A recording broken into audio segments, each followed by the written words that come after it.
இங்கிலாந்து மற்றும் ஜெர்மனி பயணங்கள் வாயிலாக தமிழகத்திற்கு 15,516 கோடி ரூபாய் முதலீடுகள் ஈர்க்கப்பட்டுள்ளதாக முதலமைச்சர் ஸ்டாலின் தெரிவித்துள்ளார்.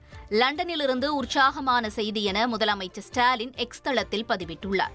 அதில் இங்கிலாந்தை அடிப்படையாக கொண்ட இந்துஜா குழுமம் தமிழ்நாட்டின் மின்சார வாகன சுற்றுச்சூழல் அமைப்பில் பேட்டரி சேமிப்பு அமைப்புகளுக்காக 7,500 கோடி ரூபாயை முதலீடு செய்ய இருப்பதாகவும் இதன் மூலம் 1000க்கும் மேற்பட்டோருக்கு வேலைவாய்ப்புகள் கிடைக்கும் என்றும் தெரிவித்துள்ளார்.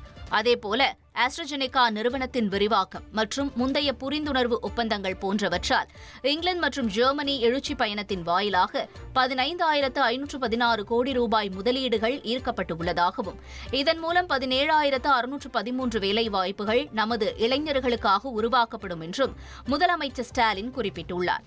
இவை வெறும் எண்கள் அல்ல, வாய்ப்பு, எதிர்காலம் மற்றும் கனவுகள் என்றும் இதுதான் திராவிட மாடல் ஆட்சியின் செயல்பாட்டு உத்வேகம் என்றும் முதலமைச்சர் ஸ்டாலின் தெரிவித்துள்ளார்.